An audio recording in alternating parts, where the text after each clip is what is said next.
Hello students, good morning. मैं कमलेश वैष्णव sir स्वागत करता हूं आज की इस वीडियो में।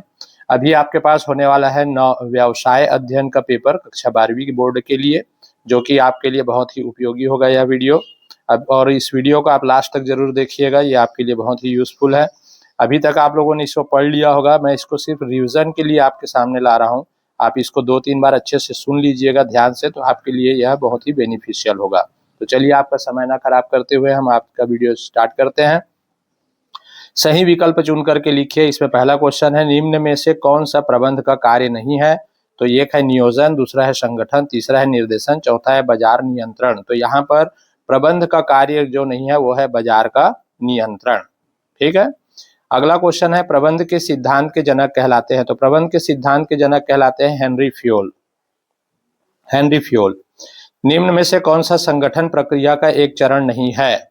तो इनमें से प्रबंध का एक प्रक्रिया का एक चरण नहीं है, वो है नेतृत्व प्रदान करना। ठीक। तीसरे का आएगा डी, नेतृत्व प्रदान करना, क्योंकि क्रियाओं का विभाजन करना है, कार्य सौंपना भी है, कार्यों एवं विभागों का निर्माण भी करना है। नेतृत्व प्रदान करना ये नहीं है संगठन का।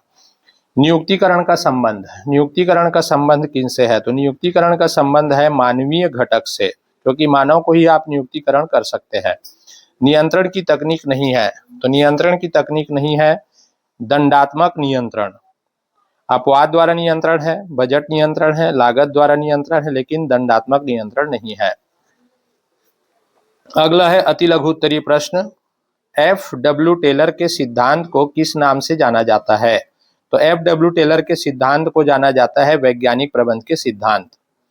अधीनस्थों को प्रभावित करने की क्षमता क्या कहलाती है? तो अधीनस्थों को प्रभावित करने की क्षमता नेतृत्व क्षमता कहलाती है। नियंत्रण प्रक्रिया में वास्तविक निष्पादन की तुलना किससे की जाती है? तो नियंत्रण प्रक्रिया में वास्तविक निष्पादन की तुलना जो है वो प्रमापित निष्पादन से है। प्रमापित मतलब अपेक्षित। प्राप्त कोषों का सर्वश्रेष्ठ उपयोग किसके द्वारा किया जाता है? तो प्राप्त कोषों का सर्वश्रेष्ठ उपयोग किया जाता है वित्तीय नियोजन के द्वारा। विक्रय वृद्धि हेतु किस किए गए प्रयास जैसे मूल्य में कमी व कूपन आदि क्रिया को क्या कहते हैं? तो इसको कहते हैं विक्रय संवर्धन। विक्रय मतलब होता है बेचना। व्यावसायिक वातावरण के विभिन्न आयाम लिखिए। तो व्यावसायिक वातावरण के विभिन्न आयाम में याद रखेंगे जनसंख्या संबंधी परिवेश, दूसरा भौतिक परिवेश, तीसरा आर्थिक परिवेश, चौथा सामाजिक परिवेश। अगला क्वेश्चन है, नियोजन और नियंत्रण में क्या संबंध है? तो नियोजन और नियंत्रण में घनिष्ठ संबंध है। प्रभावी नियंत्रण उसी उपक्रम में रह सकता है जहां पर समस्त क्रियाएं, ये जो वीडियो मैं आपके लिए बना रहा हूँ रिवीजन के लिए है, फटाफट आप रिवीजन कर लीजिएगा ताकि आपको ज्यादा पढ़ने की दिक्कत नहीं होगा। ठीक। चलिए, निर्बाध गतिविधि से चलती है, निर्बाध गति से चलती है, बिना रुकावट के समस्त क्रियाएं उसी उपक्रम में चलती हैं जहां संपूर्ण व्यवस्था नियोजित हो।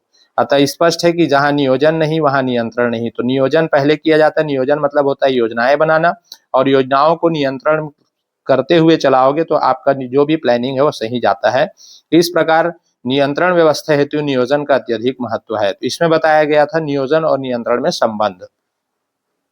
अगला क्वेश्चन है, किस अवस्था में क्रियात्मक संगठन ढांचा एक उपर्युक्त विकल्प सिद्ध होता है? स्पष्ट कीजिए। तो क्रियात्मक संगठन का ढांचा कब उपर्युक्त होगा?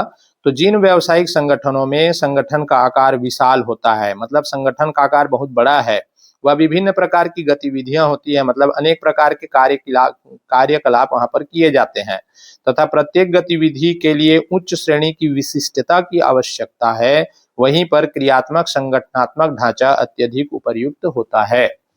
अगला क्वेश्चन है 5वां नंबर में, पूंजी संरचना से क्या तात्पर्य है? तो किसी भी संस्था के आर्थिक चिट्ठा का विश्लेषण करें तो विदित होता है कि उसकी कुल पूंजी का कुछ भाग समता अंशों में, कुछ भाग पूर्वाधिकार अंशों में और ऋण पत्रों एवं बंध पत्रों में वितरित किया गया है। मतलब पूंजी को अलग अलग भागों में बांटा गया है, उसी को बोलते हैं पूंजी संरचना। विभिन्न प्रकार की प्रतिभूतियों के बीच निर्धारित अनुपात को ही पूंजी ढांचा कहा जाता है।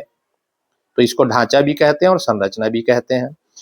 अन्य शब्दों में समझा जाए तो पूंजी ढांचा यह दर्शाता है कि पूंजीकरण की कुल राशि का विभिन्न प्रकार की प्रतिभूतियों में किस अनुपात के आशय पर वितरित किया गया है। वितरण करना मतलब बांटना।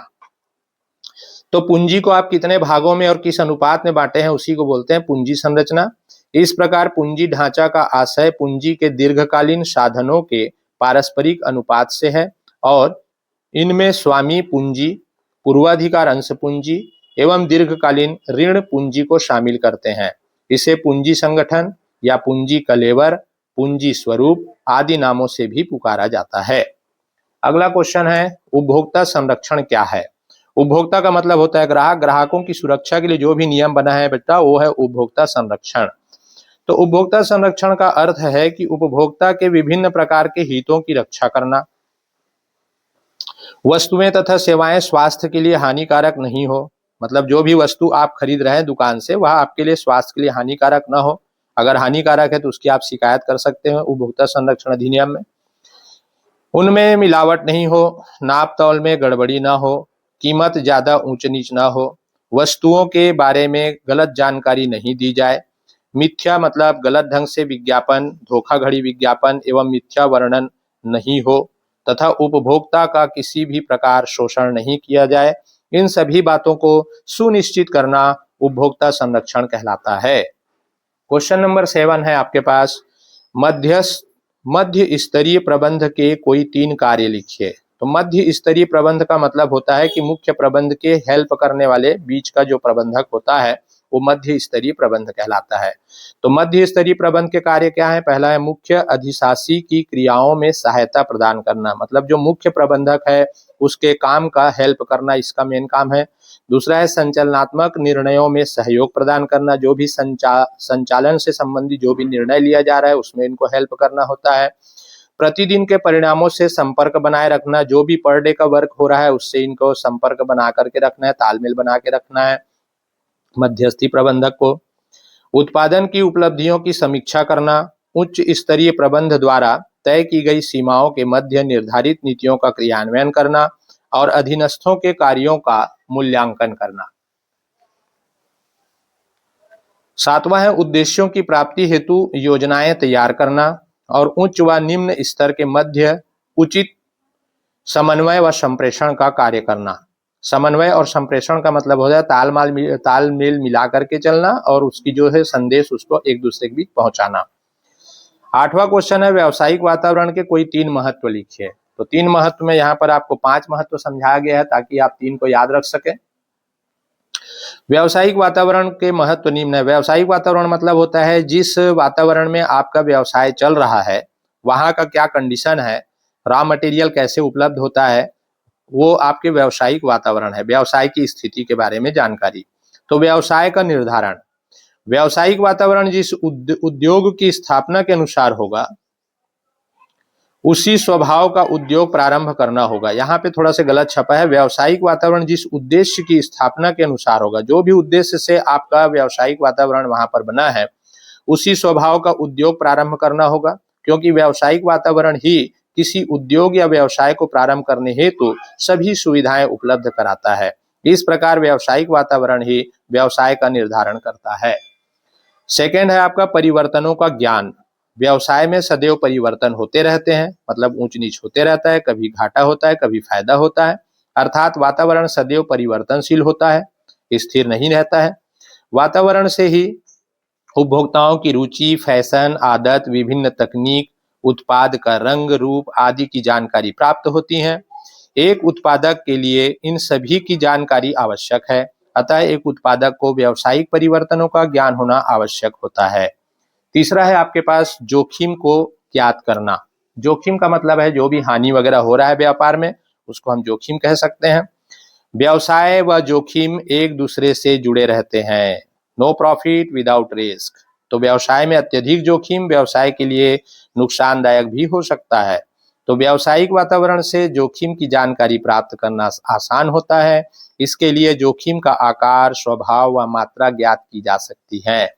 चौथा आप याद रखेंगे पर्यावरणीय सुअवसरों का सदुपयोग। जो भी पर्यावरण से आपको सुविधाएं मिल रहा है उसका आपको पूरा सदुपयोग करना चाहिए। तो व्यवसाय की सफलता के लिए आवश्यक है बेटा कि पर्यावरण द्वारा उत्पन्न सुअवसरों का पूर्ण सदुपयोग किया जाए, मतलब पूरा पूरा उसका यूज करना चाहिए, पर्यावरण जो भी हमको सुविधाएं दे रही हैं। व्यावसायिक पर्यावरण में विभिन्न घटक रहते हैं, इन घटकों का प्रभाव व्यवसाय पर पड़ता है, अतः पर्यावरण के अनुचित अवसरों का सदैव लाभ उठाना चाहिए। और पांचवा पॉइंट है आपके पास योजनाओं एवं उद्देश्यों का मूल्यांकन। भारत के व्यावसायिक परिवेश में एक सामान्य बात यह देखी जाती है कि नियोजन की प्रक्रिया तब प्रारंभ होती है जब कोई उपक्रम परिवर्तनशील वातावरण के सभी घटकों से निपटने में असफल हो जाती हैं। सफल संगठनों में प्रारंभ से ही वातावरण को ध्यान में रखकर नियोजन किया जाता है और उसका निरंतर मूल्यांकन किया जाता है। तो जो भी योजनाएं आप बनाते हैं तो उसका मूल्यांकन हमको करते रहना चाहिए, तभी हमारा जो भी उद्देश्य है वो सफल हो पाएगा, ताकि वातावरण की आवश्यकताओं के अनुरूप विद्यमान योजनाओं एवं उद्देश्यों में आवश्यक परिवर्तन किया जा सके। अगला क्वेश्चन आता है आपके पास, निर्देशन के 3 सिद्धांत लिखिए। तो निर्देशन के सिद्धांत निम्न है। पहला है अधिकतम योगदान का सिद्धांत। इस सिद्धांत के अनुसार कर्मचारियों को इस प्रकार अभिप्रेरित किया जाना चाहिए, मतलब कर्मचारियों को काम करने के लिए आपको उकसाना चाहिए ताकि अच्छे से अच्छा काम कर सके, जिससे कि कर्मचारी इस प्रकार अभिप्रेरित होकर के, मतलब मोटिवेट करना है कर्मचारियों को, अभिप्रेरित होकर के प्रयत्न करे जिससे कि उनका अधिकतम योगदान संस्था को प्राप्त हो सके। सेकेंड है उद्देश्यों में सामंजस्यता का सिद्धांत। जो भी आपका उद्देश्य है, कर्मचारियों को लेकर काम करा रहे हैं, तो काम और उनके उद्देश्य के बीच तालमेल होना चाहिए। इस सिद्धांत के अनुसार संस्था के उद्देश्यों तथा कर्मचारियों के व्यक्तिगत उद्देश्यों में इस प्रकार का समन्वय स्थापित करना चाहिए। समन्वय मतलब तालमेल स्थापित करना चाहिए, जिससे कि वे उद्देश्य एक दूसरे की प्राप्ति में सहायक हो सके, न कि बाधा उत्पन्न कर सके। तीसरा पॉइंट है आदेश की एकता का सिद्धांत।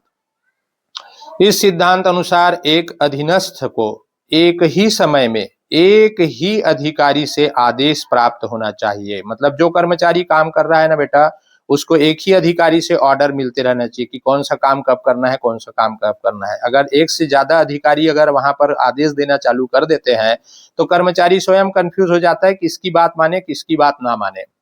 तो एक से अधिक अधिकारियों से आदेश प्राप्ति की दशा में कर्मचारी भ्रमित व विचलित हो सकता है, मतलब वो कंफ्यूज हो जाएगा कि कौन सा काम हम पहले करें, किस अधिकारी का बात माने। उससे क्या होगा कि आपका उद्देश्य जो है वो सफल नहीं हो पाएगा। चौथा है संप्रेषण की स्पष्टता का सिद्धांत। इस सिद्धांत अनुसार संप्रेषण की बाधाओं को दूर कर यह सुनिश्चित किया जाता है कि प्रेषित संदेश प्राप्तकर्ता द्वारा उसी रूप में प्राप्त किया तथा समझा जाए जिस रूप में संदेश भेजा गया है। मतलब जो भी इंफॉर्मेशन आप भेज रहे हैं कर्मचारियों को, वह स्पष्ट होना चाहिए और सटीक होना चाहिए। तो संप्रेषण जो है स्पष्ट होना चाहिए। संप्रेषण मतलब होता है संदेश भेजना, कम्युनिकेशन। पांचवा है अनौपचारिक संगठन का सिद्धांत। अनौपचारिक संगठन का प्रयोग संस्था में औपचारिक संगठन के दोषों को दूर करने तथा स्वतंत्रता पूर्वक संदेशों के आदान प्रदान करने में सहायक होता है तथा कर्मचारियों की पहल शक्ति में वृद्धि कर उनके योगदान में वृद्धि करता है। छठवां पॉइंट है नेतृत्व का सिद्धांत।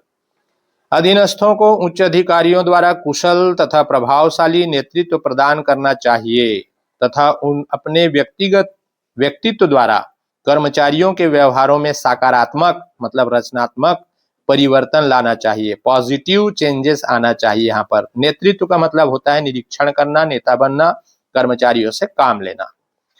अगला क्वेश्चन है लेबलिंग के 3 कार्यों का वर्णन कीजिए। लेबलिंग का मतलब होता है जो भी आप सामान खरीदते हैं तो उसके ऊपर में लेबल लगा रहता है जिसमें सामान के ब्रांड्स रहते हैं, कब बना है, कितने समय के लिए यूज कर सकते हैं, इसके कौन कौन से फायदे हैं, वो सारी चीज जो पन्ना वहां पर चिपका रहता है एक सामान के ऊपर में, वो लेबल कहलाता है। ठीक है, लेबलिंग उसी कहते हैं। तो लेबलिंग के कार्य क्या है? पहला है उत्पाद के विषय में समस्त जानकारी लेबल पढ़ने से ही मिल जाती है। ठीक, कि कौन कौन से किस चीज के लिए यह वस्तु का उत्पादन हुआ है, वो लेबल पढ़ के ही जो कस्टमर है वो पता लगा सकता है। अतः विक्रेता को क्रेता के साथ बहस, समय की बर्बादी इत्यादि नहीं करनी पड़ती है।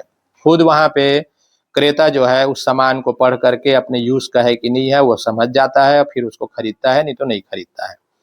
उत्पाद की क्वालिटी के विषय में आश्वासन मिलता है, जैसे पाउडर के डिब्बे के लेबल पर लिखा रहता है ISO, तो ISO का लेबल लगा है मतलब ये प्रमाणित है, प्रमाणित कंपनी का बना हुआ है, ठीक है। तो इसमें आपको कोई डाउट्स नहीं होता है। तीसरा होता है उत्पाद को प्रयोग करने की विधि लिखी रहती है कि कौन से सामान को आपको कैसे यूज करना है, जैसे डोसा, इडली, मैगी, न्यूडल्स के लेबल पर इनको बनाने की विधियां लिखी रहती हैं कि आप इसको कैसे बना सकते हैं।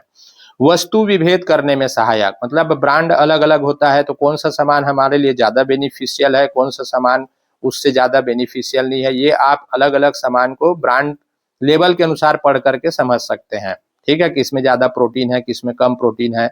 इस प्रकार से आप अपना सामान का विभेद कर सकते हैं, अंतर कर सकते हैं। उत्पादों के मानकीकरण व प्रमापीकरण में सहायक होता है। उपभोक्ताओं को आकर्षित करने में सहायक है। सरकार द्वारा आवश्यक नियमों का पालन करने में सहायक है, जैसे सिगरेट के पैकेट पर वैधानिक चेतावनी लिखी रहती है, क्या सिगरेट पीना स्वास्थ्य के लिए हानिकारक है, तो यहाँ पर सरकार के भी जो भी आदेश है उसका भी पालन लेबल में छपा करके कर सकते हैं। अगला क्वेश्चन आता है हमारे पास, प्रबंध की 4 प्रकृति या विशेषताओं का वर्णन कीजिए। तो प्रबंध के प्रमुख विशेषताएं हैं। पहला है प्रबंध एक प्रक्रिया है, मैनेजमेंट इज अ प्रोसेस। विभिन्न विद्वानों ने प्रबंध को एक प्रक्रिया की संज्ञा दी है। प्रबंध एक ऐसी प्रक्रिया है जो निरंतर चलती रहती है, तो जो काम निरंतर चलते रहता है ना बेटा, उसी को प्रक्रिया बोलते हैं, उसी को प्रोसेस बोलते हैं। तो निरंतर चलती रहती है, इसलिए इसे निरंतर प्रक्रिया भी कहा जाता है। ये देखिए, इसमें से कोई भी पॉइंट को 1 नंबर, 2 नंबर, 3 नंबर के लिए भी आपको शॉर्ट आंसर में पूछता है, इसलिए आपको ध्यान से समझना है। प्रबंध एक पेशा है, मैनेजमेंट इज अ प्रोफेशन। व्यवसाय का निरंतर विकास होने से प्रबंध व स्वामित्व के अलग अलग हो जाने के कारण प्रबंधकीय कार्य विशिष्ट ज्ञान, कला, कौशल व योग्यता से संबंधित हो गया है, जिससे प्रबंधकीय कार्य पेशे के रूप में अपनाया जाने लगा है। मतलब मैनेजर जो होता है ना, पढ़ा लिखा भी होता है, ठीक है, जैसे मैनेजमेंट का कोर्स किया हुआ बंदा है तो उसको हम लोग बोलेंगे पेशेवर व्यक्ति है ये, ठीक, अपने बुद्धि का प्रयोग करके वो बिजनेस को अच्छे से रन कर रहा है। प्रबंध एक प्रणाली है, मैनेजमेंट इज अ सिस्टम। प्रबंध को एक प्रणाली या पद्धति के रूप में भी स्वीकार किया गया है। पद्धति या प्रणाली विभिन्न वस्तुओं या भाग का संयोजन है जो एक जटिल इकाई बनाती है, अतः यह एक प्रणाली है। तो प्रबंध एक प्रणाली बताना है, एक सिस्टम बताना है, काम करने का तरीका होता है प्रबंध का। प्रबंध एक जन्मजात व अर्जित प्रतिभा है, मतलब हो गया कि management is an acquired and inborn quality. प्रबंध एक जन्मजात, वंशानुगत, मतलब वंश से चला आ रहा है, या पारिवारिक प्रतिभा है, क्योंकि यह धारणा भी सत्य है कि एक गायक का बेटा गायक और एक नाचने वाले का नर्तकी का बेटा या बेटी नर्तकी अवश्य होंगी। राजनीति में भी नेता की संतानों में नेता के गुण अधिक परिभाषित होते हैं, अतः प्रबंध का एक जन्मजात प्रतिभा होता है। तो बनिया का बेटा बनिया हो सकता है, बिजनेसमैन का बेटा बिजनेसमैन की लाइन में जा सकता है। तो ये प्रबंध एक जन्मजात व अर्जित प्रतिभा बता रहा है। अगला है प्रबंध कला और विज्ञान दोनों है, management is both science and art. प्रबंध में कला से संबंधित समस्त गुण विद्यमान है, अतः प्रबंध एक कला है। इसी प्रकार विज्ञान के अधिकांश गुण प्रबंध में दृष्टिगोचर होते हैं, दिखाई देते हैं, अतः यह कला एवं विज्ञान दोनों है। बस इतना ही आपको लिखना रहेगा, ज्यादा नहीं लिखना है। अगला क्वेश्चन आता है आपका, भारत में प्रबंध के कोई 4 महत्व लिखिए। ये अथवा में है। तो भारत में प्रबंध के महत्व, भारतीय अर्थव्यवस्था में प्रबंध का महत्व निम्न कारणों से है। पहला, उत्पादन की तकनीक में आवश्यक सुधार हेतु, मतलब आपके उत्पादन करने के जो तरीके हैं ना बेटा, उसमें सुधार करने के लिए मैनेजर होना बहुत जरूरी है, मैनेजमेंट होना बहुत जरूरी है, और अच्छा मैनेजमेंट ज्यादा अच्छा उत्पादन कर सकता है। उत्पत्ति के विभिन्न साधनों में समन्वय स्थापित कर अधिकतम उपयोग हेतु, मतलब उत्पादन के जितने भी साधन है, रिसोर्सेज हैं प्रोडक्शन के, उसका प्रोडक्शन से रिलेटेड जो है सही ढंग से यूज हो रहा है कि नहीं हो रहा है, वो एक अच्छा मैनेजर ही तय कर पाता है। इसलिए उत्पत्ति के विभिन्न साधनों में समन्वय स्थापित करना, तालमेल स्थापित करना अधिकतम उपयोगी होता है। श्रम व पूंजी के मध्य मधुर संबंध बनाने हेतु, तो श्रमिक आपने लगाया, पैसा भी आप लगा रहे हैं, तो श्रमिक से आप सही ढंग से काम ले पा रहे हैं कि नहीं ले पा रहे हैं, ये अच्छे प्रबंधक का गुण होता है। श्रमिकों की समस्याओं के समाधान हेतु, तो श्रमिकों को जो भी प्रॉब्लम्स होगा, जो भी समस्याएं आएंगी लेबर्स को, उनका भी समाधान एक अच्छे प्रबंध करता है, एक अच्छा मैनेजर कर सकता है। और गला काट प्रतिस्पर्धा का सामना करने हेतु, गला काट प्रतिस्पर्धा का मतलब होता है फुल कंपटीशन, तो कंपटीशन में भी एक अच्छे मैनेजर जो है वो सही ढंग से कंपटीशन कर सकता है अदर बिजनेस से। भारतीय आर्थिक विकास की गति बढ़ाने हेतु, भारत के आर्थिक विकास को अगर ज्यादा से ज्यादा बढ़ाना है तो अच्छे मैनेजमेंट का होना बहुत जरूरी है आपके बिजनेस में। अगला क्वेश्चन है नियोजन के कोई 4 तत्व समझाइए। तो नियोजन मतलब होता है प्लानिंग।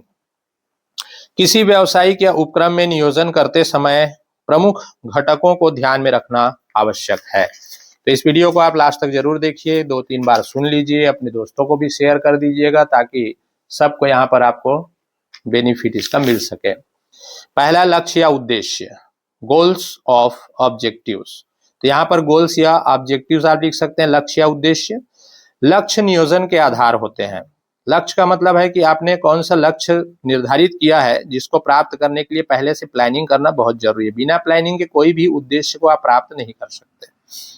जिस प्रकार बंदूक चलाने के पहले निशाना का निर्धारण कर लिया जाता है, उसी प्रकार व्यवसाय के संचालन के पूर्व उसके लक्ष्य को पूर्व से निर्धारित करना आवश्यक होता है। लक्ष्य का निर्धारण नियोजन का एक कदम होता है। लक्ष्य परिणाम होते हैं, ठीक। इन्हीं परिणामों की प्राप्ति के लिए भविष्य की समस्त क्रियाएं संपादित की जाती हैं। तो जो भी लक्ष्य है उसको प्राप्त करने के लिए आप फ्यूचर में जितने भी एक्टिविटीज करते हैं वो अपने लक्ष्य को प्राप्त करने के लिए करते हैं। तो पहला उद्देश्य याद रखिएगा, लक्ष्य या उद्देश्य, इसकी विशेषताओं में। दूसरा है नीतियां, पॉलिसीज। किसी उपक्रम द्वारा निर्धारित किए गए लक्ष्य कंपनी के प्रबंधकों एवं प्रशासकों को इस बात के लिए निर्देशित करते हैं कि क्या वह कैसे किया जाना चाहिए, what and who is to be done. लक्ष्यों को प्राप्त करने के लिए जिन सिद्धांतों को ध्यान में रखा जाता है वे सिद्धांत की नीतियां कहलाती हैं। तो पहले आप नियम बनाइए और नियम के अनुसार आप अपने लक्ष्य के ओर आगे बढ़ते चले जाइए, ये कहना चाह रहा है ये पॉइंट। तीसरा है आपके पास कार्य विधियां। कार्य विधियां मतलब हो गया आपका प्रोसीजर। कार्य विधि से आशय कार्य करने की एक सुनिश्चित व श्रृंखलाबद्ध विधि है। ये वे विधियां होती हैं जिनके सहयोग से भविष्य के कार्यों को संपन्न करने का एक ढंग स्थापित किया जाता है। तो कार्य करने की विधि भी बनाइए कि कार्य को हमको किस टेक्निक से करना है। कार्य विधियां भी योजनाएं होती हैं क्योंकि वे भावी क्रियाओं को मतलब भविष्य की क्रियाओं को संपन्न करने का एक निश्चित तरीका स्थापित करती हैं। कार्य विधियां भी नियोजन का एक आवश्यक अंग होती हैं क्योंकि इसके अंतर्गत कार्य करने की विधि को स्पष्ट किया जाता है। तो नियोजन में कार्य विधि क्या होंगी इसका उल्लेख अवश्य होता है। कार्य विधियां आवश्यकता व परिस्थितियों के अनुकूल बनाई जाती हैं। तो जैसे जैसे आपकी आवश्यकता है और जैसे जैसे आपके टाइमिंग आते जाएंगे, कंडीशंस आते जाएंगे, अपने कार्य को आप चेंज करते चले जाएंगे, ठीक। चौथा है आपका मेथड्स। मेथड्स मतलब विधियां। विधि का आशय किसी कार्य को करने के ढंग से को स्पष्ट करना है। वास्तव में कार्य करने के अनेक ढंग होते हैं, अनेक विधियां होते हैं। उनमें से सर्वश्रेष्ठ विधि का चयन कर उसी विधि से कार्य संपन्न कराना चाहिए। विधि ऐसी हो जो अधिक व्ययशील न हो तथा सरल हो, मतलब ज्यादा खर्चीला नहीं होना चाहिए। आपकी विधियां इजी होना चाहिए। योजना बनाते समय विधि का निर्धारण करना भी आवश्यक है। यहाँ स्पष्ट करना आवश्यक है कि विधि व कार्य विधि मतलब मेथड्स एंड प्रोसीजर्स अलग अलग होते हैं, ठीक।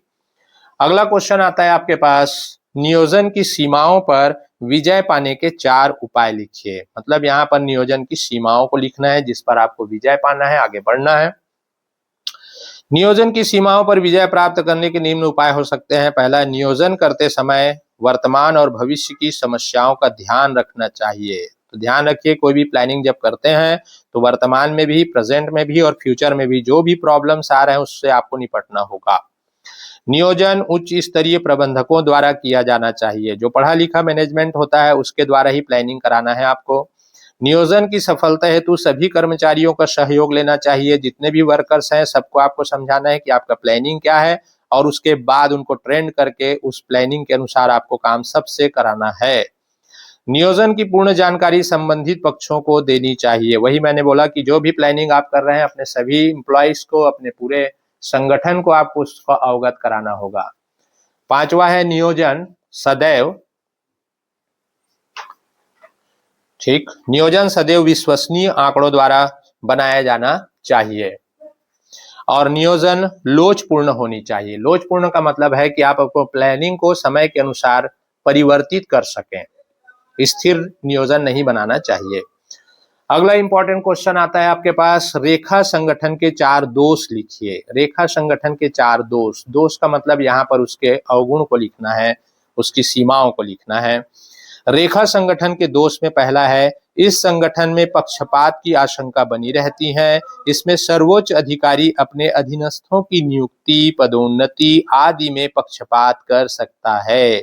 पक्षपात का मतलब है कि सबके लिए बराबर नियम नहीं बनाते बेटा, जो उनके ज्यादा लाडले होते हैं उनको ज्यादा अच्छा काम दिया जा रहा है, तो ये पक्षपात नहीं होना चाहिए रेखा संगठन में। आधुनिक उद्योग इतने जटिल व मिश्रित हैं कि एक ही व्यक्ति सारे कार्य दक्षता पूर्वक संपन्न नहीं कर सकता है, मतलब एक ही आदमी सारे काम को नहीं कर पाएगा, अतः विशिष्टीकरण इसमें संभव नहीं है।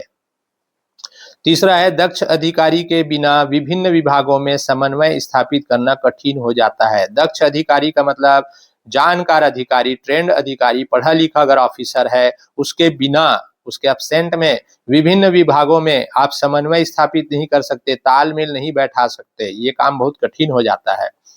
अनुशासन पर अधिक ध्यान देने के कारण इस प्रणाली में तानाशाही की बुराइयां आ जाती हैं। मतलब ज्यादा अगर आप कसौटी करेंगे, कर्मचारियों को ज्यादा आप बार बार नियम कायदा कानून बताएंगे, तानाशाही करेंगे, मतलब डांटेंगे, फटकारेंगे, तो इसमें ये बुराइयां आ जाती हैं। और उच्च अधिकारी के गलत निर्णय लेने पर उपक्रम विफल हो सकता है। मतलब अगर आपके ऑफिसर्स जो है वो अगर रॉन्ग डिसीजन लेता है तो आपके उद्योग क्या होता है, सक्सेस नहीं हो पाएगा, विफल हो जाएगा, ये कहा जा रहा है। तो रेखा संगठन के 4 दोष आपने लिखा, सुना, याद कर लीजिए। अगला क्वेश्चन है, संगठन प्रक्रिया के 4 कदम लिखिए। इसके अथवा में है ये, तो संगठन प्रक्रिया के चरण पूछ रहा है, step in the process of organizing. संगठन प्रक्रिया में निम्न अवस्थाएं पाई जाती हैं। पहला है क्रियाओं को निश्चित करना। क्रियाओं को निश्चित करना, डिटर्मिनेशन ऑफ एक्टिविटीज। सर्वप्रथम निर्धारित उद्देश्यों की पूर्ति के लिए आवश्यक क्रियाओं का पता लगाना जाता है। ये क्रियाएं व्यवसाय की प्रकृति व आकार पर निर्भर करती हैं। जैसे एक व्यापारिक संस्था में उत्पादन क्रियाएं नहीं होती। प्रत्येक बड़ी क्रिया को छोटी छोटी उपक्रियाओं में बांटा जा सकता है। उदाहरण के लिए उत्पादन क्रिया को कच्चे माल के क्रय, संयंत्र अभिन्यास, स्टॉक नियंत्रण, मरम्मत व रखरखाव, किस्म नियंत्रण आदि क्रियाओं में विभाजित किया जाता है।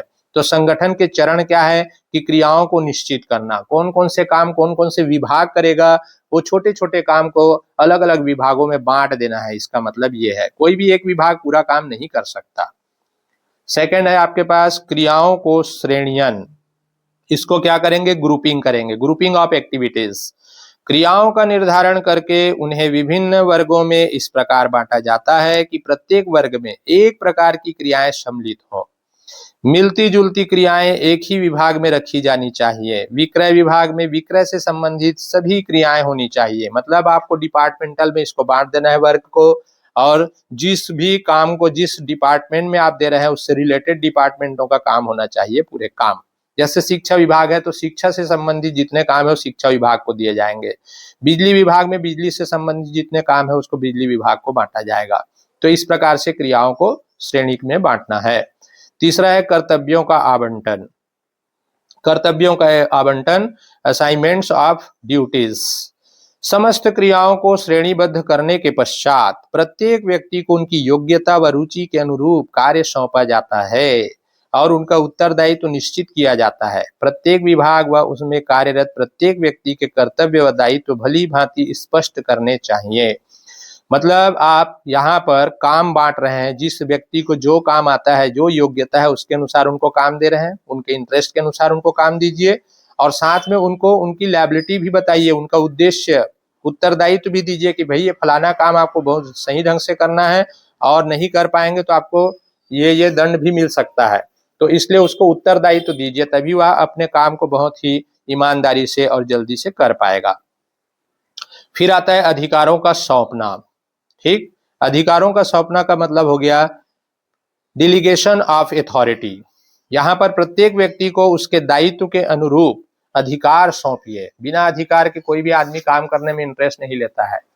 खाली आप उसको दायित्व देंगे और अधिकार नहीं देंगे तो वो कोई भी डिसीजन सही नहीं ले पाएगा, ताकि वह अपना कार्य सुचारू रूप से कर सके, मतलब सही ढंग से कर सके।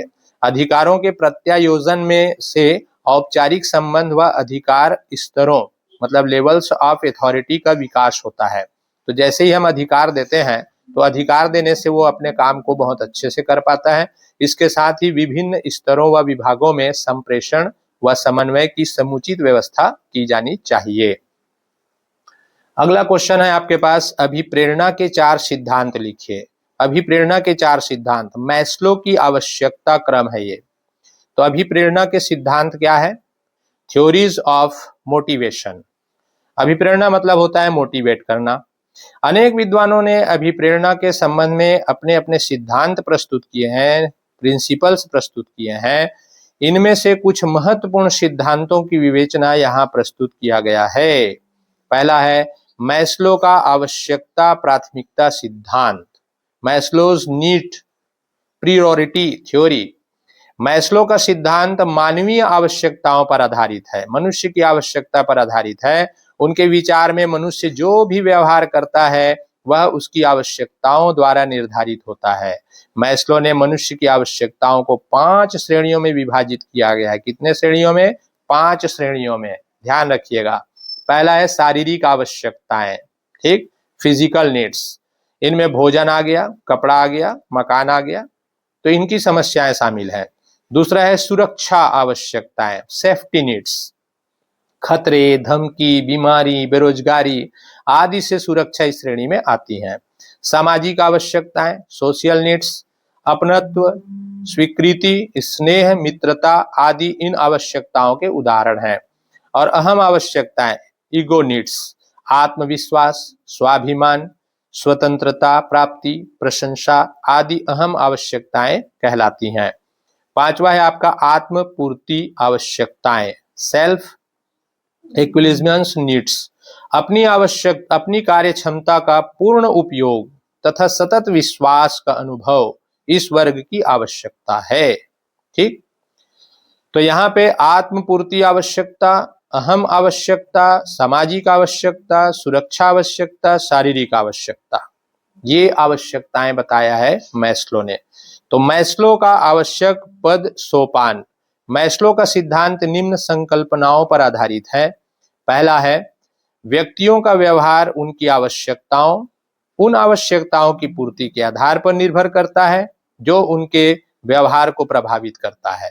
ठीक, सेकंड है लोगों की आवश्यकताएं एक क्रम श्रृंखला में होती हैं, मतलब आधारभूत आवश्यकताओं से प्रारंभ होकर अन्य उच्च स्तरीय आवश्यकताओं तक। तो यहाँ पर आवश्यकताएं हमारा क्या है, क्रम में रखा जाता है। एक आवश्यकता पूर्ण होता है, फिर दूसरी आवश्यकताएं महसूस होते चली जाती हैं।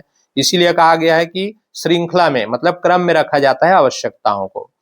एक आवश्यकता की पूर्ति होते ही, ये देखो यही बात आ गया, एक आवश्यकता की पूर्ति होते ही उस व्यक्ति के लिए वह अभिप्रेरणा का स्रोत नहीं रहती, केवल अगले क्रम की आवश्यकताएं ही उन्हें प्रेरित कर सकती हैं। मतलब जिन वस्तुओं की आवश्यकता पूर्ण हो चुकी, अब उससे कोई लेना देना नहीं है, अब अगली आवश्यकता के क्रम में आपका कार्य चलता है। तो प्रशंसनीय प्रबंधकों को मैस्लो के सिद्धांत के प्रयोग के लिए एक स्थितिगत एवं आकस्मिक नीति का अनुसरण करना चाहिए। किन आवश्यकताओं का पक्ष वे ले सकते हैं, यह व्यक्तियों के व्यक्तित्व, आवश्यकताओं एवं अभिलाषाओं पर निर्भर होगा। किसी भी देश में प्रबंधकों को यह नहीं भूलना चाहिए कि अधिकांश आवश्यकताओं को, विशेषतया विकसित समाज में, अनेक आवश्यकताएं होती हैं जो मैस्लो की क्रम व्यवस्था की संपूर्ण परिधि में बिखरी हुई है। अगला क्वेश्चन है वित्तीय प्रेरणाएं क्या है। वित्तीय प्रेरणाएं क्या है इसके बारे में हम जाने। तो वित्तीय प्रेरणाएं क्या है, 4 वित्तीय प्रेरणाओं का वर्णन कीजिए। वित्तीय प्रेरणा मतलब होता है फाइनेंशियल इंसेंटिव्स। वित्तीय प्रेरणाएं वे प्रेरणाएं हैं जिनका मूल्यांकन मुद्रा में किया जा सकता है। मतलब पैसे में आप जिसका मूल्यांकन कर सकते हैं उसी को हम लोग बोलते हैं वित्तीय प्रेरणाएं। यहाँ पर मुद्रा में मूल्यांकन का अभिप्राय यह नहीं है कि सभी प्रेरणाएं नकदी के रूप में ही की दी जाए, अपितु कुछ ऐसी सुविधाएं भी हैं जिनका मुद्रा में मूल्यांकन किया जा सकता है। उदाहरण के लिए किराया मुक्त आवास, मतलब ऐसा आवास, ऐसा मकान दिया जा रहा है जिसका कोई किराया नहीं लगेगा, लेकिन ऐसा नहीं है कि उसको आप मुद्रा में मूल्यांकन नहीं करेंगे। जैसे कर्मचारियों को मकान दिया जाता है लेकिन उसके तनख्वाह से वह मकान का मूल्यांकन करके सैलरी से पैसा काटा जाता है रेंट का। नौकर, कार आदि की सुविधा वित्तीय प्रेरणाएं प्रायः कर्मचारियों की शारीरिक तथा सुरक्षा आवश्यकताओं को संतुष्ट करने में सहायक होती हैं। तो यहाँ पर वित्तीय प्रेरणा का मतलब होता है कि जो भी सुविधाएं दे रहे हैं उसको या तो मुद्रा में आप मूल्यांकन कीजिए या उसको नगद में आप उनको पेमेंट कीजिए। मुख्य वित्तीय प्रेरणाएं निम्न है। पहला है वेतन तथा भत्ते, सैलरी एंड अलाउंसेस। वेतन तथा भत्ते प्रत्येक कर्मचारी के लिए मुख्य मौद्रिक प्रेरणाएं हैं। वेतन के अंतर्गत मूल वेतन, बेसिक सैलरी तथा महंगाई भत्ता, डीए, डियरनेस अलाउंस तथा अन्य भत्ते शामिल है। भत्ता मतलब होता है अलाउंसेस, जो कि नगद में पैसा आपको दिया जाता है। तो कोई भी कर्मचारी जब काम करता है कोई भी ऑफिस में तो सैलरी के लिए काम करता है, अलाउंसेस के लिए काम करता है, ये उसका मौद्रिक प्राप्ति है। उत्पादकता मजदूरी मिलान प्रेरणाएं, उत्पादकता मजदूरी मिलान प्रेरणाएं, प्रोडक्टिविटी लिंक्ड बोनस। इस प्रेरणा के अंतर्गत वेतन मजदूरी उत्पादकता के आधार पर दी जाती है। जितनी अधिक एक मजदूर की उत्पादकता होगी उतनी ही अधिक उसे मजदूरी दी जाएगी। मतलब बोनस के रूप में आपको पुरस्कार दिया जाता है, जितना ज्यादा आप प्रोडक्शन करेंगे उतना ज्यादा आपको सैलरी मिलते जाएगा। बोनस आता है, बोनस को बोनस ही कहते हैं। यह कर्मचारियों को उनके वेतन के अतिरिक्त प्रायः नगद भुगतान किए जाते हैं, मतलब सैलरी के अलावा और पैसा दिए जाते हैं आपको। सामान्यतः जब वार्षिक लाभ अधिक होता है, मतलब साल का लाभ ज्यादा हो गया कंपनी को, तो खुश होकर के, प्रसन्न होकर के कर्मचारियों को बोनस की दर भी अधिक होती है तो बोनस दे दिया जाता है। दीपावली में सैलरी के अलावा और अतिरिक्त पैसा दिया जाता है, इसको बोनस के रूप में पैसा देना कहते हैं। चौथा है लाभ में हिस्सेदारी, प्रॉफिट शेयरिंग। इस योजना के अंतर्गत कर्मचारियों को कंपनी के लाभों में से एक हिस्सा दिया जाता है। ठीक, इससे कर्मचारी कंपनी के लाभों को बढ़ाने के लिए कुशलता पूर्वक कार्य करने के लिए प्रेरित होते हैं। तो कर्मचारी को जब लाभ मिलता है, कंपनी में लाभ का हिस्सा दिया जाता है, तो कर्मचारी भी अपना कंपनी समझ करके बहुत ईमानदारी से काम करते हैं, जिससे कंपनी का प्रॉफिट बढ़ते ही चला जाता है।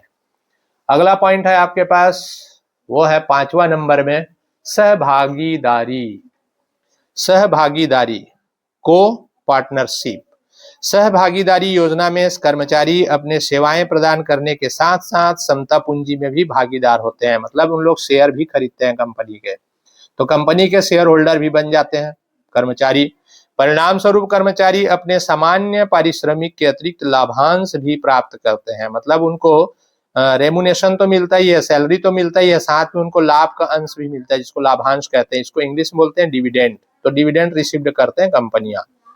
छठवां है सेवानिवृत्त लाभ, रिटायरमेंट बेनिफिट्स। इस योजना के अंतर्गत कर्मचारियों को पेंशन, भविष्य निधि आदि की राशि दी जाती है। मतलब जब कर्मचारी रिटायरमेंट होता है, नौकरी छोड़ता है, तो नौकरी छोड़ता है तो उसको उसके जमा पैसा मिलते हैं, जैसे पेंशन का पैसा बंधागा उनका, भविष्य निधि का मतलब प्रोविडेंट फंड के पैसा उनको मिलते हैं, तो ये सेवानिवृत्त लाभ होता है। 7वां होता है अनुलाभ। अनुलाभ को बोलते हैं परक्विसाइट्स।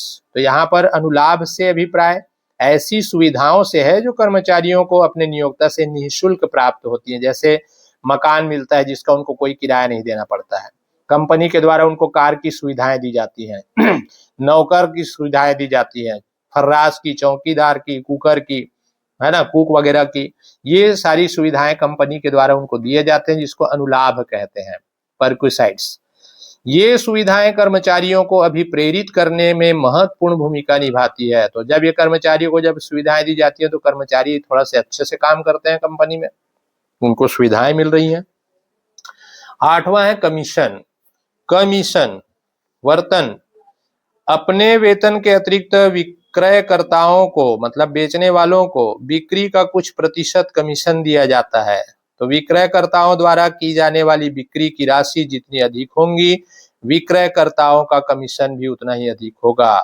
मतलब कंपनी के माल को जो बेच रहा है उसको सैलरी तो मिलेगा ही, साथ में ये भी तय कर दिया जाता है कि जितना ज्यादा बेचोगे उस पर आपको निश्चित दर से एक कमीशन और मिलेगा, ताकि वो ज्यादा इंटरेस्ट से सामान को बेच सके। तो कमीशन भी दिए जाते हैं। अगला क्वेश्चन है, एक प्रभावी नियंत्रण व्यवस्था के 4 आवश्यक गुणों को समझाइए। तो एक प्रभावी नियंत्रण व्यवस्था के 4 आवश्यक गुण कौन कौन से हैं? तो एक प्रभावी नियंत्रण के निम्न गुण हो सकते हैं। पहला, प्रमापों का निर्धारण। प्रभावी नियंत्रण के लिए कार्य निष्पादन के संबंध में प्रमापों का निर्धारण करना आवश्यक है, जिससे वास्तविक एवं प्रमापित निष्पादन में अंतर ज्ञात हो सके। जांच विधि, जांच हेतु एक वैज्ञानिक विधि का निर्धारण करना प्रमापी नियंत्रण के लिए आवश्यक है। यहाँ पर प्रमापी नियंत्रण का मतलब होता है स्टैंडर्ड कंट्रोल। ठीक, स्टैंडर्ड कंट्रोल किया जा रहा है। लक्ष्यों व उद्देश्यों का निर्धारण, संस्था द्वारा निर्धारित लक्ष्यों एवं उद्देश्यों की स्पष्ट व्याख्या करनी चाहिए, जिसकी प्राप्ति हेतु नियंत्रण किया जा सके। मितव्ययिता, मितव्ययिता मतलब होता है कम खर्चीला। तो मितव्ययिता, नियंत्रण व्यवस्था अधिक महंगी नहीं होनी चाहिए, अन्यथा यह प्रबंधकों पर भार स्वरूप लगेगी। और पांचवा है लोच, इलास्टिसिटी। नियंत्रण की व्यवस्था पूर्णतः पूर्ण होनी चाहिए, जिससे आवश्यकता अनुसार परिवर्तन हो सके। अगला क्वेश्चन आता है आपका, नियोजन तथा नियंत्रण सह संबंधित है, स्पष्ट कीजिए। नियोजन तथा नियंत्रण सह संबंधित है मतलब रिलेशन है दोनों का, स्पष्ट कीजिए।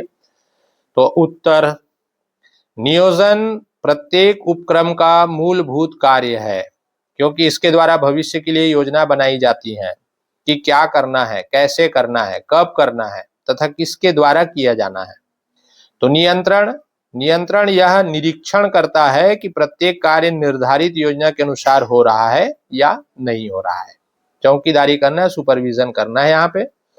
और यदि विचलन है तो उन विचलनों को रोकने के लिए सुधारात्मक कार्यवाही करना है। विचलन का मतलब अगर गड़बड़ी है काम करने वालों के बीच में तो उसको आपको सुधार करना है, सुधारने के लिए कार्य करने होंगे। अगला आता है आपका पॉइंट, नियोजन तथा नियंत्रण परस्पर आश्रित एवं संबंधित हैं, मतलब एक दूसरे के ऊपर डिपेंड है। ये नियोजन तथा नियंत्रण दोनों का हमेशा से ही सह अस्तित्व होता है, क्योंकि एक कार्य दूसरे पर निर्भर करता है। प्रबंध का कार्य सुचारू ढंग से तब तक नहीं चल सकता जब तक नियोजन व नियंत्रण में आपसी समन्वय न हो। प्रबंध विशेषज्ञों ने तो नियंत्रण को नियोजन का एक पक्ष व प्रतिरूप माना है, मतलब एक जैसा रूप मान लिया है। यहाँ पे नियोजन और नियंत्रण बहुत ही आवश्यक है किसी भी उद्देश्य को प्राप्त करने के लिए। सेकंड है, नियोजन तथा नियंत्रण दोनों भविष्यदर्शी हैं, मतलब फ्यूचर को देख करके बनाया जाता है, प्लानिंग भी और नियंत्रण भी। नियोजन आगे की ओर देखता है, क्योंकि योजनाएं भविष्य के लिए बनाई जाती हैं। इसमें आगे की ओर देखना तथा भविष्य के संसाधनों के अधिकतम उपयोग हेतु नीतियां बनाई जाती हैं, मतलब जो भी आपके पास रिसोर्सेज हैं उसका सही ढंग से यूज हो रहा है कि नहीं हो रहा है उसका आप नियम बनाएंगे। और नियंत्रण भी आगे की ओर देखना है, क्योंकि इसमें विचलन कारणों का पता लगाना, विचलन का मतलब है कमजोरियों को पता लगाना तथा उनके लिए सुझाव देना, ताकि ये विचलन भविष्य में फिर ना हो सके, मतलब कोई भी गड़बड़ियां भविष्य में ना हो सके, इसको भी ध्यान रखना है।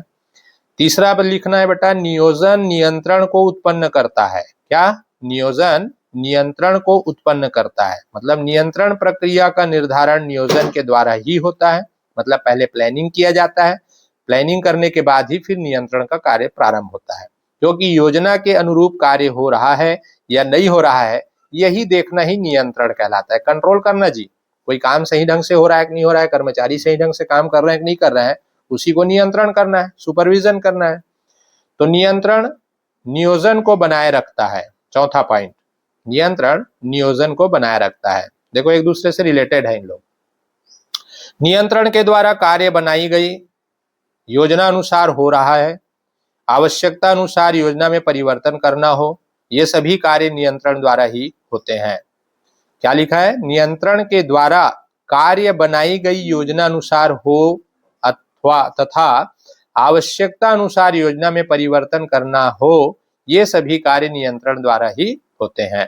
तो निष्कर्ष क्या निकला इसका?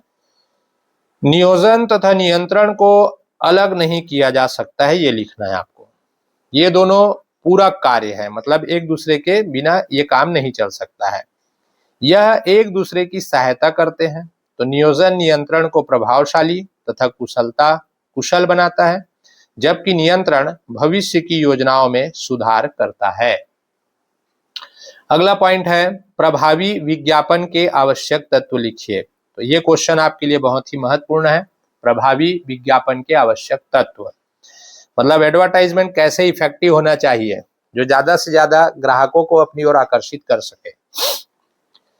विज्ञापन की परिभाषा के आधार पर निम्न विशेषताएं दी जा सकती है। पहला है व्यापक संचार।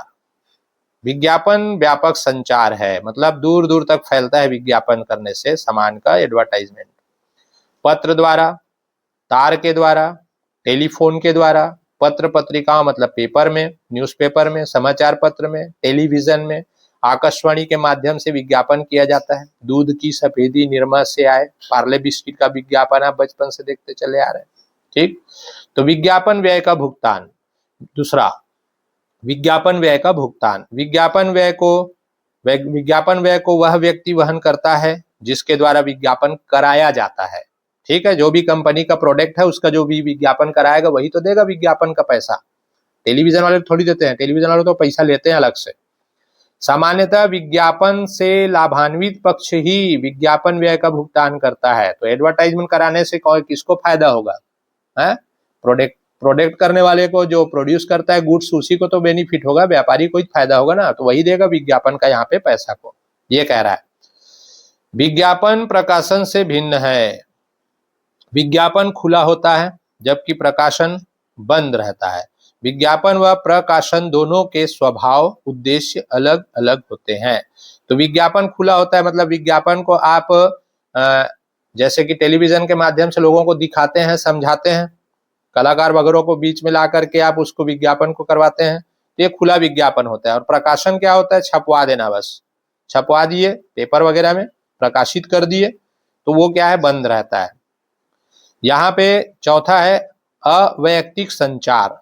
अवैयक्तिक संचार मतलब विज्ञापन पूर्णतः अवैयक्तिक संचार होता है, अर्थात विज्ञापन किसी विशिष्ट व्यक्ति के लिए नहीं किया जाता है, अपितु यह जन सामान्य के लिए किया जाता है। मतलब पूरे आम पब्लिक के लिए विज्ञापन किए जाते हैं। किसी व्यक्ति को ही बताना है, उसके लिए टेलीविजन में विज्ञापन नहीं चलाया जा रहा है। ठीक है, ये सबके लिए है विज्ञापन। तो अवैयक्तिक संचार है, किसी एक व्यक्ति के लिए संचार नहीं किया जाता है, बल्कि आम पब्लिक के लिए विज्ञापन किए जाते हैं ताकि उसका सबको जानकारी हो सके। अगला क्वेश्चन आता है विपणन प्रबंध के 4 उद्देश्य समझाइए। विपणन मतलब होता है यहाँ पर मार्केट, बेचना, सामान को कैसे बेचना है आपको। चलिए, विपणन प्रबंध के 4 उद्देश्य समझाइए। विपणन प्रबंध के उद्देश्य क्या है? विपणन कार्यों का नियोजन करना। विपणन के अंतर्गत क्रेताओं की खोज करना, मतलब सामान को आपको बेचना है, वो विपणन कहलाया, सेलिंग वर्क। तो विपणन के अंतर्गत क्रेताओं की खोज करना, कौन कौन खरीदेगा भाई हमारे सामान को, कहाँ ज्यादा बेच सकते हैं हम लोग सामान, इसकी जगह का खोज करना है। उपभोक्ताओं के अनुकूल वस्तुओं का निर्माण करना। उपभोक्ता मतलब ग्राहकों के रुचि के अनुसार वस्तु का निर्माण कीजिए, जो यूजफुल है वही सामान को बनाना है आपको। उचित मूल्य निर्धारित करना, जो भी सामान हम बेच रहे हैं उसका मूल्य क्या होना चाहिए? उचित होना चाहिए, उसके प्राइस फेयर प्राइस होना चाहिए, ज्यादा प्राइस पर नहीं बेचना। उचित परिवहन, लाने ले जाने में कोई दुविधाएं ना हो सामान को एक मार्केट से दूसरे मार्केट।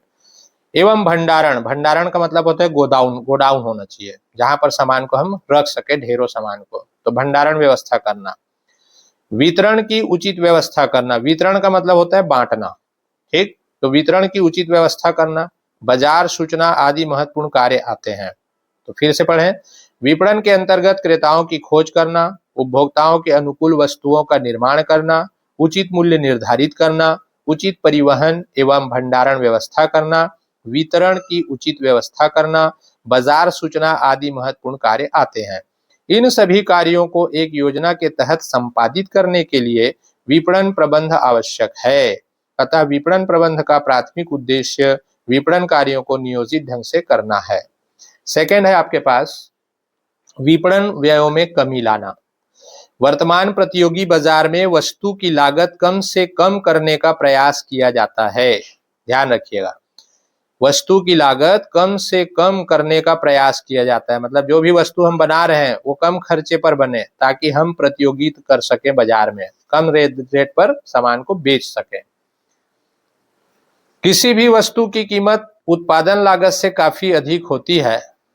किसी भी वस्तु की कीमत उत्पादन लागत से काफी अधिक होती है क्योंकि उत्पादन के पश्चात वितरण एवं विक्रय के समस्त व्यय भी जोड़े दिए जाते हैं। जैसे कोई सामान आपने बनाया 50 रुपया में, अब 85 रुपये में बेच दोगे तो फिर वही उसको बेचने का भी खर्चा उसमें जोड़ना है, कमीशन भी जोड़ना है, अपने प्रॉफिट भी जोड़ना है, लाने ले जाने का खर्चा भी जोड़ना है। तो ये जो जितने भी बेचने से संबंधित खर्चा होता है ना बेटा, उसको बोलते हैं हम लोग यहाँ पर वितरण एवं विक्रय व्यय, सेलिंग एंड डिस्ट्रीब्यूशन एक्सपेंसेस। तो इसको क्या करते हैं, कॉस्ट में प्लस करते हैं। अतः इन व्ययों में कमी लाना विपणन प्रबंध का महत्वपूर्ण उद्देश्य होता है। तो जितना कम खर्चे पर हम सामान को लाएं, लगाएं, बेचें, तो हम कम रेट पर बेचेंगे सामान को ना, तो हमको क्या है, दूसरे व्यापारी से ज्यादा हमको माल बेचने के लिए मिल सकता है, कस्टमर हमारे पास ज्यादा खरीदने के लिए आएंगे अगर कम रेट पर बेचेंगे। तो कब कम रेट पर हम बेच सकते हैं, जब हम उसका लागत कम से कम रखें, बनाने में खर्चा कम हो, लाने ले जाने में, बेचने में खर्चा कम हो। तो लागत अगर कम बैठ रहा है तो आप कंपटीशन अच्छे से कर सकते हैं। तीसरा है विपणन का उचित संगठन करना। बिना विपणन संगठन के विपणन कार्य आसानी से नहीं किया जा सकता है। अतः विपणन के समस्त कार्यों में उचित संगठन व्यवस्था का विकास करना विपणन प्रबंध का एक महत्वपूर्ण उद्देश्य है। तो जो भी आप बेचने का काम कर रहे हैं तो उसमें एक संगठन बना करके बेचने से, संगठित होकर के कार्य करने से आपका जो कार्य है वो ज्यादा सफल हो सकता है। विपणन का उचित नेतृत्व करना, तो जो भी हम सामान बेच रहे हैं उसका नेतृत्व करना भी, देख रेख करना भी बहुत जरूरी है, सुपरविजन का काम करना पड़ेगा।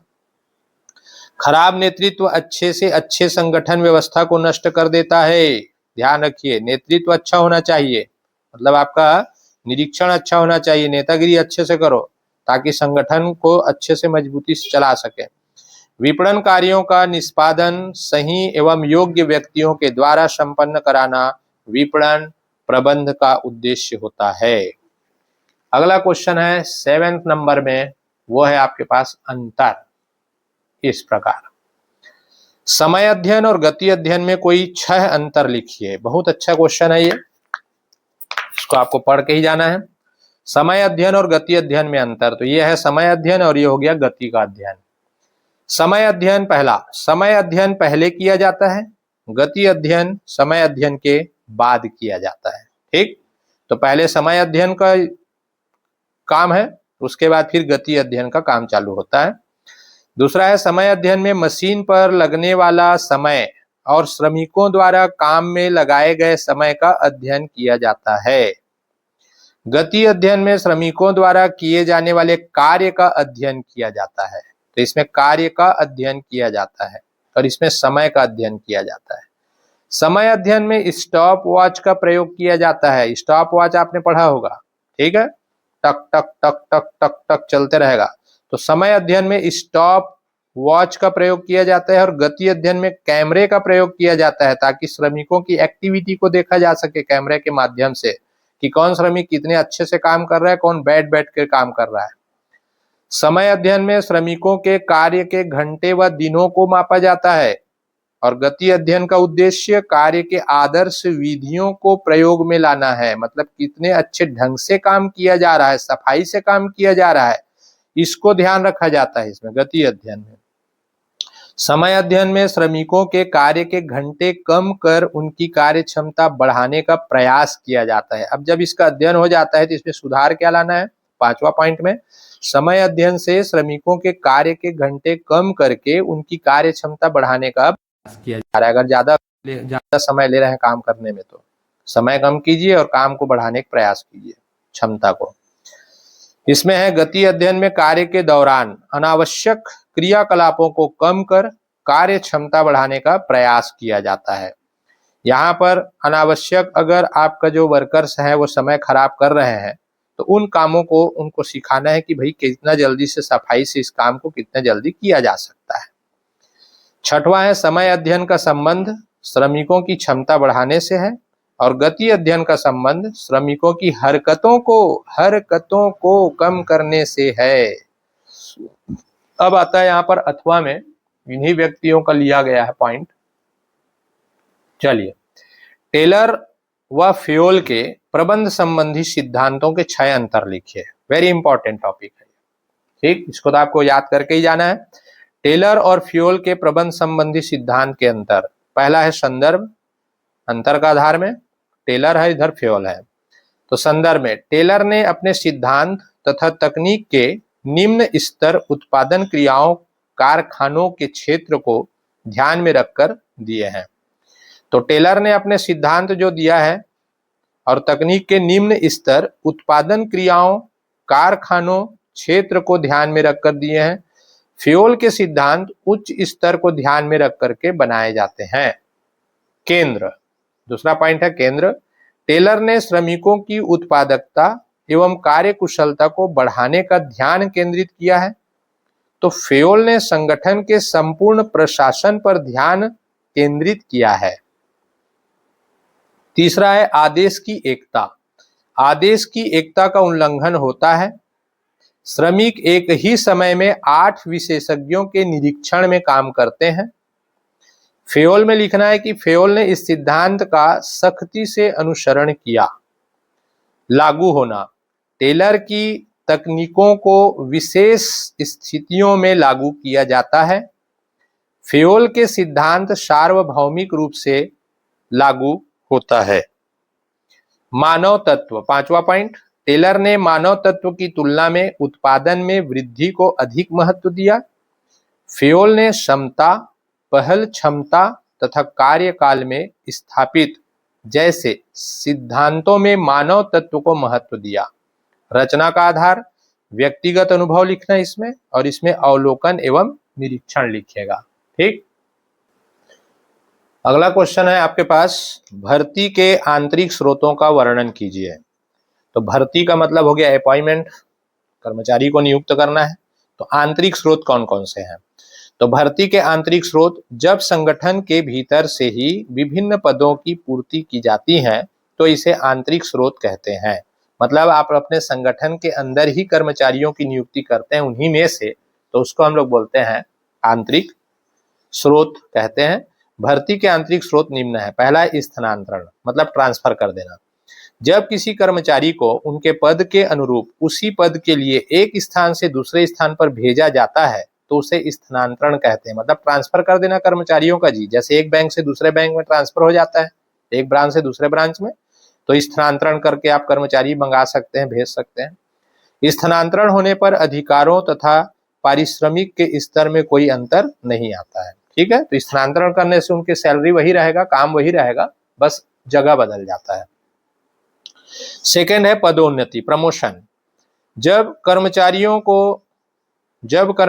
को जो कि संगठन में पहले से ही कार्यरत हैं, उन्हें अनुभव, वरिष्ठता तथा योग्यता के आधार पर पदोन्नत किया जाता है।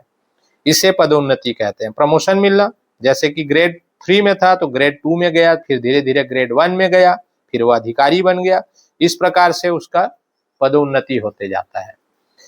अतिरिक्त कर्मचारियों का समायोजन, तीसरा है, जब किसी कारणवश संगठन की किसी एक इकाई में कर्मचारियों की संख्या आवश्यकता से अधिक हो जाती है तो उन अतिरिक्त कर्मचारियों को संगठन की ही दूसरी इकाई में जहां कर्मचारियों की संख्या कम है अंतरित कर दिया जाता है, मतलब भेज दिया जाता है। मतलब यहाँ पर देख रहे हैं, एक संगठन में अगर ज्यादा कर्मचारी हो गए, आवश्यकता से ज्यादा हो गए, तो जहां पर कम है उस संगठन में उन कर्मचारियों को भेज दो, जाओ भाई वहां काम करो, यहाँ पर बहुत लोग हो गए हो, यहाँ उतने लोगों की जरूरत नहीं है। तो यह अतिरिक्त कर्मचारी का समायोजन का मतलब होता है जो ज्यादा कर्मचारी हो गए ना, उनको दूसरे जगह काम में भेज देना अपने ही कार्य क्षेत्र में। तो इसको बोलते हैं हम लोग, जहां कर्मचारियों की संख्या कम है अंतरित कर दिया जाता है, इसे अतिरिक्त कर्मचारी का समायोजन कहा जाता है। ठीक, चौथा पॉइंट है अस्थायी अलगाव। अस्थायी अलगाव का मतलब यहां पर आप समझिए, जब संगठन में कार्य की कमी हो जाती है तब नियोक्ता द्वारा कुछ समय के लिए कर्मचारियों को कार्य से हटा दिया जाता है। मतलब यहाँ पर काम नहीं है भाई अभी, तो कुछ समय कर्मचारियों को बैठा दिया जाता है, रेस्ट करा दिया जाता है, अभी काम नहीं है, अभी कुछ महीने आप लोग अलग रहिए, कर्मचारियों को कह दिया जाता है। इसे अस्थायी अलगाव कहते हैं। नियोक्ता द्वारा हटाए गए कर्मचारियों को यह आश्वासन दिया जाता है, मतलब यह विश्वास दिलाया जाता है कि जब भी संस्था में काम उपलब्ध होगा तो उसे ही प्राथमिकता दी जाएगी। मतलब जैसे ही काम चालू होगा तो आपको बुलाया जाएगा, दूसरे को नहीं बुलाएंगे। ये वादा करके कर्मचारियों को बैठा दिया जाता है उनके काम से। इस प्रकार हटाए गए कर्मचारियों को पुनः नियुक्त करने की भर्ती की जा सकती है। तो समझ गए, यहाँ पे अगर कंपनी का काम बंद है तो कर्मचारियों को कह दिया जाता है कि भाई आप अपने घर में बैठिए, जब भी कंपनी का काम चालू होगा हम आपको फिर से बुलाएंगे, आप ही को बुलाएंगे, किसी दूसरे को नहीं बुलाएंगे। ये आश्वासन देकर के उनको अलग कर दिया जाता है। पांचवा है आपका सेवा वृद्धि। कई बार कंपनी अपने सेवानिवृत्त होने वाले कर्मचारियों की सेवा में एक निश्चित अवधि के लिए वृद्धि करके भी उन्हें संस्था में रोक सकती है। मतलब कर्मचारी का टाइम खत्म हो गया, वो रिटायरमेंट हो गया, तो रिटायरमेंट होने के बाद भी कर्मचारी को बुला लिया जाता है कि आप संस्था में अपनी सेवाएं दीजिए। ऐसे कर्मचारियों को अन्य रिक्त होने वाले पदों अथवा उन्हीं के पदों पर नियुक्त किया जा सकता है। मतलब उनको उन्हीं के काम पर फिर से रखा जा सकता है, या कोई रिक्त पद है, मतलब खाली पोस्ट है, उसमें उनको ज्वाइनिंग दे दिया जाता है। ऐसे कर्मचारियों को सेवा में रोकने से उनकी संस्था को निष्ठा एवं अभिप्रेरणा का लाभ हो सकता है। जैसे स्कूल है, स्कूल में मान लो कोई कॉमर्स का टीचर है, वो रिटायरमेंट हो गया, कोई कॉमर्स के टीचर आए नहीं है अभी तक, तो उन्हीं टीचर को बोला जाता है सर आप फिर से यहाँ पर पढ़ा लीजिए कुछ समय के लिए, जब तक हमारे पास अपॉइंटमेंट नहीं आता है, तो उसको बोलते हैं सेवा वृद्धि कर देना। छठवां है जबरी छुट्टी पर भेजे गए कर्मचारियों को वापस काम पर बुलाना। जबरी छुट्टी से आशय कार्य के अभाव में, मतलब काम नहीं था भाई, काम नहीं था तो उनको क्या दे दिए थे, छुट्टी दे दिए थे। वही जैसे अस्थायी अलगाव कर देना। कच्चे माल के अभाव में या अन्य कारणों से कर्मचारियों को अस्थायी तौर पर काम से हटाना। मतलब अभी हमारे पास रॉ मटेरियल उपलब्ध नहीं है, तो कोई प्रोडक्शन नहीं हो रहा है, तो कर्मचारियों को बोले भाई अभी काम नहीं चालू हुआ है, मटेरियल आया नहीं है, अभी आप घर में बैठिए। फिर उनको जब मटेरियल आ गया, काम चालू हो गया, तो फिर उनको बुला लिया जाता है। तो स्थिति के सामान्य होने पर जब कर्मचारियों की मांग बढ़ जाती है तो ऐसी स्थिति में जबरी छुट्टी देने पर भेजे गए कर्मचारियों को पुनः काम पर बुलाया जाता है। जबरी छुट्टी मतलब जबरन उनको छुट्टी दिए थे, काम नहीं है करके, सामान अभी खत्म हो गया, अभी काम नहीं है, आप छुट्टी पर रहिए। जब हमारा काम चालू हो जाता है फिर उनको हम लोग काम में बुला लेते हैं, इसी को बोलते हैं जबरी छुट्टी पर भेजे गए कर्मचारियों को वापस काम पर बुलाना। अगला क्वेश्चन है आपके पास, भर्ती के बाह्य स्रोतों का वर्णन कीजिए। ये तो था आंतरिक स्रोत, अब इसमें अथवा पूछा है बाह्य स्रोत। बाह्य मतलब बाहर से आप भर्ती करेंगे, बाहर से कर्मचारी बुला करके अपॉइंटमेंट देंगे, उसको बोलते हैं बाह्य स्रोत। भर्ती के बाह्य स्रोत में जब संगठन के बाहर से कर्मचारियों को कार्य पर रखा जाता है तो इसे बाह्य स्रोत कहा जाता है। मतलब बाहर से आप कर्मचारी अपॉइंटमेंट कर रहे हैं। तो भर्ती के बाह्य स्रोत निम्नलिखित हैं। जैसे आप सरकार का देखते हैं एडवर्टाइजमेंट वगैरह निकलता है ना नौकरी के लिए, पुलिस भर्ती, पटवारी भर्ती, तो जो फ्रेश कैंडिडेट है उन लोग भरते हैं इसमें। तो परीक्षा वगैरह होता है, इंटरव्यू वगैरह होता है, उसके बाद उनको भर्ती दिया जाता है, वो है यहाँ पर बाह्य। पहला है सेवानिवृत्त सैन्य कर्मचारी। यहाँ पर जो कर्मचारी सेवानिवृत्त हो गए हैं, तो मिलिट्री में कार्यरत कर्मचारियों की सेवानिवृत्ति आयु कम होने के कारण प्रबंधक इन्हें भर्ती करना पसंद करते हैं, क्योंकि ये बहुत मेहनती, निष्ठावान तथा अनुशासन प्रिय होते हैं। ठीक, तो ये हो गया भर्ती के बाह्य स्रोत में। जो कर्मचारी रिटायरमेंट हो चुका है सेना वगैरह में, तो उनको फिर से हम भर्ती दे सकते हैं, क्योंकि ट्रेन रहता है, उनको ज्यादा ट्रेन करने की जरूरत नहीं पड़ता है। वैसे ही भूतपूर्व कर्मचारियों की पुनर्नियुक्ति।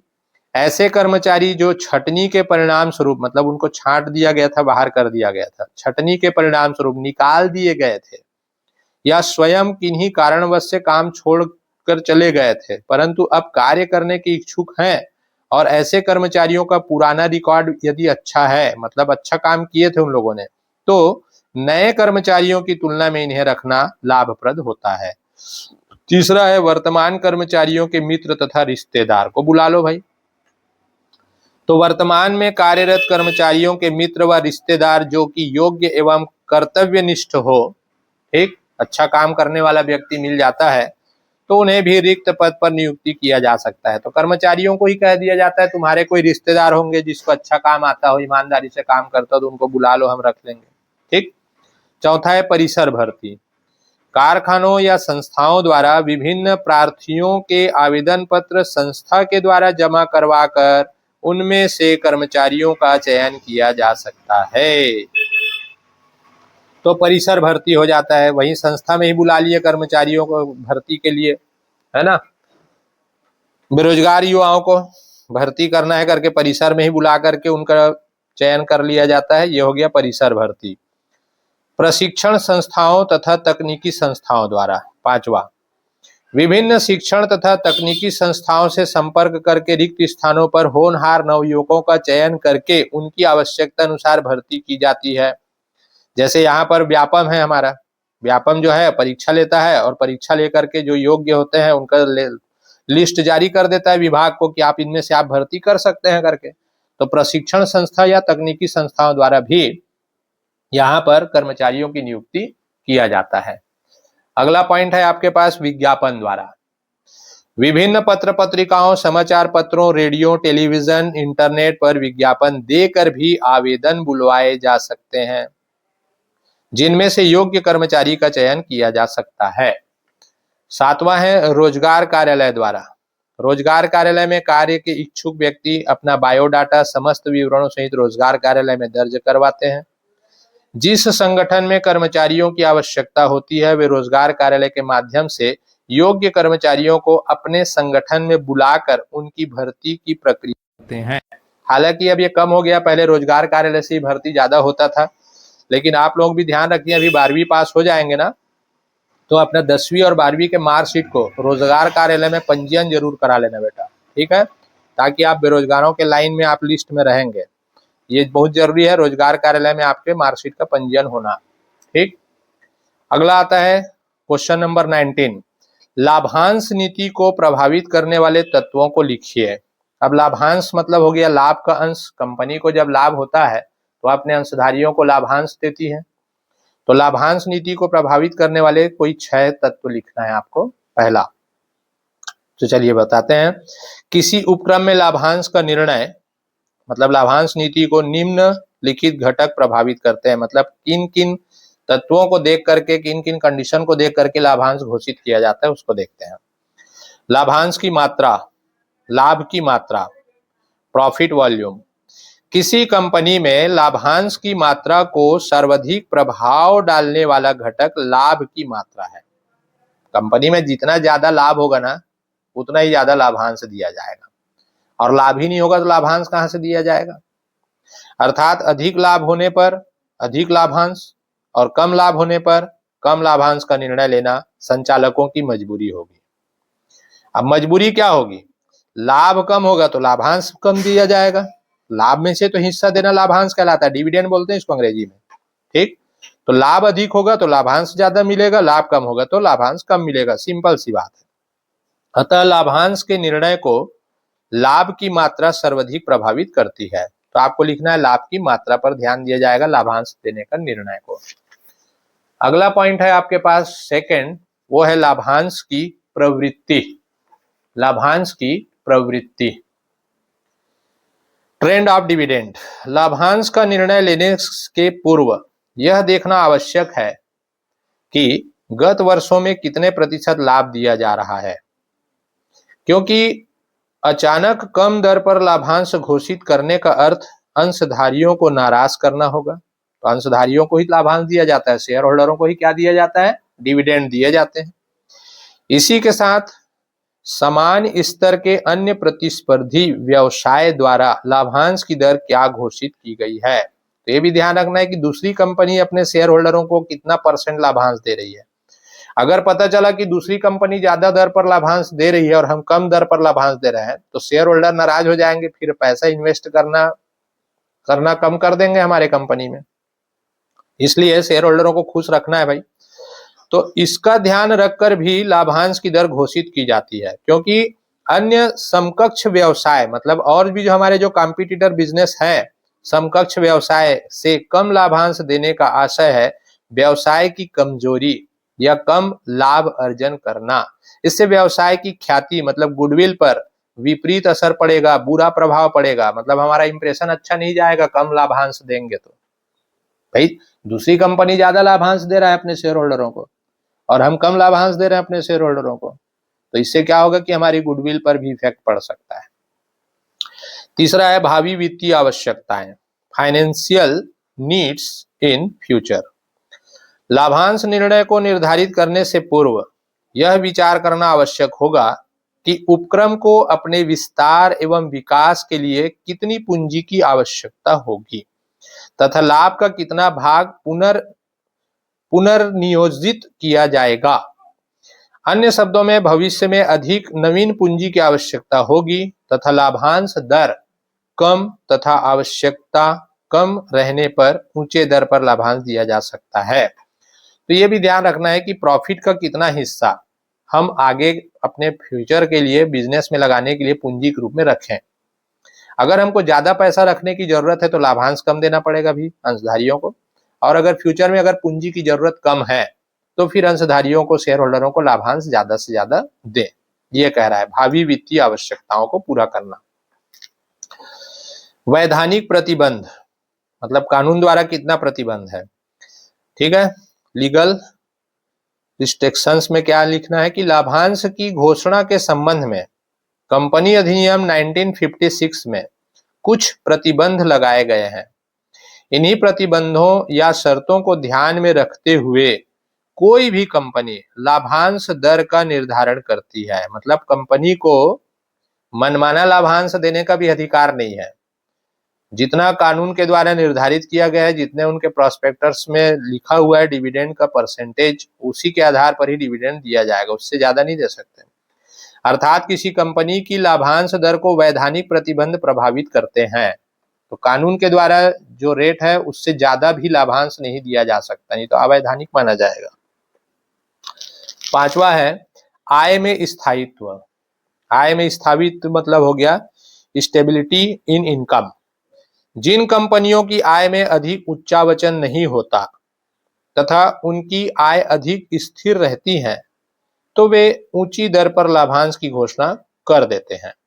मतलब यह कह रहा है कि जिन कंपनियों का इनकम अधिक होते रहता है, फिक्स्ड रहता है, कम ज्यादा एकदम कम भी नहीं होता है, एकदम ज्यादा भी नहीं होता है, तो वो अपने लाभांश को बराबर बना के चलते हैं, ठीक। तो जिन कंपनियों की आय में अधिक उच्चावचन नहीं होती है, मतलब यहाँ पर फ्लक्चुएशन नहीं होता है, ज्यादा ऊंच नीच नहीं होता है, तथा उनकी आय अधिक स्थिर रहती है, मतलब उनका जो इनकम है वो फिक्स्ड रहता है, तो ऊंची दर पर लाभांश की घोषणा कर देते हैं। जबकि अस्थायी आय वाली कंपनियां भविष्य की आय की अनिश्चितता के कारण लाभांश की घोषणा कम दर पर करते हैं। अब पता नहीं फ्यूचर में अगर ज्यादा लाभ नहीं हुआ तो फिर हम लाभांश कैसे दे पाएंगे, है ना। तो हमारा जो लाभांश इनकम है वो अस्थिर है, अस्थायी है, मतलब स्थिर नहीं है, तो उस दशा में लाभांश की दर कम घोषित किया जाता है, नहीं तो ज्यादा देना पड़ जाएगा आपको लाभांश। सरकार की आर्थिक नीति, इकोनॉमिक पॉलिसी ऑफ गवर्नमेंट। सरकार की आर्थिक नीति भी लाभांश नीति को काफी सीमा तक प्रभावित करती है। विलासिता की वस्तु उत्पादित करने वाले तथा जन सामान्य के लिए आवश्यक वस्तुओं का उत्पादन करने वाले उपक्रमों के लिए सरकार की नीति प्रायः भिन्न भिन्न होती है, अतः यह नीति भी लाभांश दर को प्रभावित करती है। विलासिता मतलब लग्जरी सामान बनाने वाले जो कंपनी है ना, उनके लिए अलग रूल्स बनाए जाते हैं डिविडेंड शो करने का, और जो गरीब लोगों के लिए जो कम मूल्य की वस्तुओं का निर्माण करती है उन कंपनियों के लिए लाभांश की दर घोषित करने का सरकार का नियम अलग है। तो सरकार की आर्थिक नीति पर भी ध्यान रखना है लाभांश की दर को प्रभावित करने का। अगला क्वेश्चन है आपके पास, श्रेष्ठ वित्तीय योजना के 6 लक्षणों का उल्लेख कीजिए। तो श्रेष्ठ वित्तीय योजना के 6 लक्षण उपलब्ध हैं। एक श्रेष्ठ वित्तीय योजना या सुदृढ़ वित्तीय नियोजन के निम्न लक्षण होते हैं। पहला है सरलता, ठीक। सरलता, किसी भी उद्योग के लिए पूंजी प्राप्त करने की इस प्रकार की योजना हो जिसका आधार एवं अनुमान सरलता से लगाया जा सके और उनका प्रबंध भी सुविधाजनक हो। इन योजनाओं में वित्त प्राप्त करने तथा उनके लिए निर्गमित प्रतिभूतियों का स्वरूप जटिल होता है।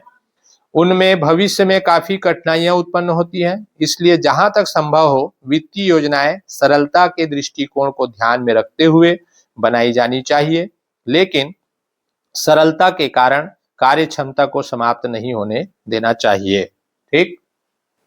अगला है दूरदर्शिता। दूरदर्शिता मतलब होता है लुक अहेड। वित्तीय योजना इस प्रकार की बनाई जानी चाहिए। वित्तीय योजना मतलब समझ गए ना, पैसे कैसे आए और उसका योजना आपको बनाना है, पैसा कहाँ से कितना आए और कहाँ कहाँ उसको खर्चा करना है। तो वित्तीय योजना इस प्रकार की बनाई जानी चाहिए, मतलब फाइनेंशियल प्लानिंग आपको कैसे करना चाहिए जिससे व्यापार काफी समय तक सुचारू रूप से चल सके। मतलब आप व्यापार को लंबे समय तक चलाना है, अच्छे से चलाना है, तो पैसे की योजना आपको सही ढंग से करना है बाबा। पूंजीकरण इतना संतोषजनक अवश्य होना चाहिए कि उद्योग में सभी प्रकार के स्थायी व चालू व्यय पूरे किए जा सके। इस संबंध में प्रवर्तकों को इतना ध्यान अवश्य रखना चाहिए कि भविष्य में संस्था के उत्थान तथा पतन के समय वित्तीय स्थिति में संतुलन बना रहे। मतलब आपका भविष्य में व्यापार अगर ज्यादा ग्रो कर रहा है, ठीक, उत्थान कर रहा है या फिर नीचे जा रहा है, घाटे में जा रहा है, तो वित्तीय स्थिति में संतुलन रहना चाहिए, पैसा आपके पास बराबर रहना चाहिए उस घाटे को ठीक करने के लिए, तथा समय समय पर उत्पन्न होने वाले वित्तीय परेशानियों का आसानी से सामना किया जा सके। प्रवर्तक मतलब जो बिजनेस को रन कर रहे हैं, जो व्यापार कंपनी को चलाते हैं ना, उन लोगों को बोलते हैं प्रवर्तक। ठीक। तीसरा है लोचशीलता, फ्लेक्सिबिलिटी। किसी भी उद्योग को सफलतापूर्वक संचालित करने के लिए आवश्यक है कि उसके पूंजी ढांचे में किसी भी प्रकार की कठोरता न हो, बल्कि वह इस प्रकार का हो कि भविष्य में आवश्यकता पड़ने पर सफलतापूर्वक संचालन किया जा सके। ऐसी वित्तीय योजना ही उद्योग एवं व्यापार के लिए लाभदायक सिद्ध होते हैं। चौथा है तरलता, लिक्विडिटी।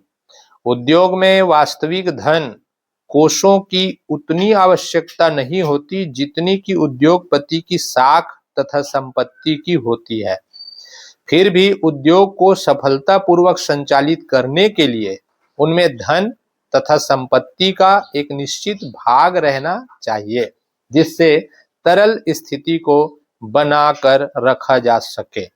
तो तरलता का मतलब है जिसको हम रोकड़ में कन्वर्ट कर सके, कैश में कन्वर्ट कर सके अपने एसेट्स को। पूर्णता, पूर्णता मतलब हो गया होलनेस। जब भी वित्तीय नियोजन की एक विशेषता, यह भी वित्तीय नियोजन की एक विशेषता है कि वित्तीय नियोजन में पूर्णता का गुण होना चाहिए। पूर्णता का अभिप्राय यह है कि वह संस्था के सभी अंगों पर पूर्ण रूप से ध्यान दे, कोई अंग छूट ना जाए, नहीं तो भविष्य में हानि का सामना करना पड़ सकता है। तो जब भी आप यहाँ पर फाइनेंशियल प्लानिंग कर रहे हैं, तो यहाँ पे हमको ध्यान रखना है कि बिजनेस के जितने भी ऑर्गेनाइजेशंस हैं, संस्थाएं हैं, संस्था के सभी अंग, अंग का मतलब होता है कर्मचारी, अधिकारी से लेकर के मशीन वगैरह, प्रोडक्शन वगैरह, रॉ मटेरियल वगैरह, सब में पूर्ण रूप से पैसा लगा सकें। इस ढंग से आपको पैसे का प्लानिंग करना है। छठवां है मितव्ययिता, मतलब कम खर्चीला, लो एक्सपेंसेस। वित्तीय योजना में पूंजी प्राप्त करने व प्रतिभूतियों के निर्गमन के संबंध में किए जाने वाले व्ययों को न्यूनतम रखा जाना चाहिए। ठीक। वित्तीय योजना में पूंजी प्राप्त करने व प्रतिभूतियों के निर्गमन के संबंध में किए जाने वाले जो भी खर्चा है, मतलब पैसा कहाँ से प्राप्त किया जाए, पैसा कहाँ इन्वेस्ट किया जाए, उसमें जो खर्च होता है वो खर्च नहीं के बराबर होना चाहिए, कम से कम रखा जाना चाहिए। इसी बोल रहे हैं मितव्ययिता। लास्ट क्वेश्चन है इस सेट का, क्वेश्चन नंबर 20। उपभोक्ता संरक्षण के संबंध में उपभोक्ता संगठनों एवं NGOs की भूमिका को समझाइए। ये बहुत ही इंपॉर्टेंट टॉपिक है, इसको लास्ट तक समझिएगा।